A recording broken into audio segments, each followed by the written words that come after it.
त्याला त्याला त्याला ट्रान्सपरन्सीच वापरायचं. हे कॉम्प्युटरला मी डिझाईन करून घेतलं सगळे कम्प्लीट सगळ्याचं 5वी ते 10वी पर्यंत सगळे डायग्राम पिक्चर इमेज मध्ये करून घेतले. करणाऱ्याला खरंच तुम्ही तुमचं काय मी आळशी होत असेल तुम्ही आळशी नव्हते. हा म्हणजे कॉम्बिनेशन 2 तुम्ही पॅरलल कॉम्बिनेशन वापरले. कॉन्व्हेक्स लेन्स वापरले पॉवर तुम्ही वाढवलेली. पॉवर वाढवली. P is equal to 1/f1 plus 1/f. 15 याचा आहे तो फोकल लेंथ 15 सेंटीमीटरचा आहे. दोन्ही हा दोन्ही तुम्हाला जास्त मिळाले.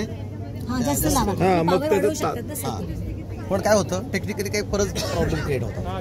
ते थोडंसं फेस करावं लागतं. मोठा आणि छोटा घेतलेला मध्ये नाही लावलेला लावलेला दोन लावले मध्ये 2 आणि हा तिसरा एक. नाही हा ग्लास लावला की काय होतं पट्टी ठेवण्यासाठी सगळं सायन्स आहे मॅडम. मी याला जर असं न लावता याला ठेवलं आणि मी ज्यावेळेला असं करू लागलो ना ओढू लागलो बाहेर ही पट्टी येते अलीकडं किती पलीकडं तिला फिक्स म्हणजे हवेमुळे काय होतं प्रेशर पलीकडे इकडे जातं जागेवर राहत नाही. म्हणून त्याला जागेवर फिक्स केलं. का ठेवलं त्याला मध्ये प्लेन मिरर वापरा. या मिरर मुळे ट्रान्सपरंट वापरला.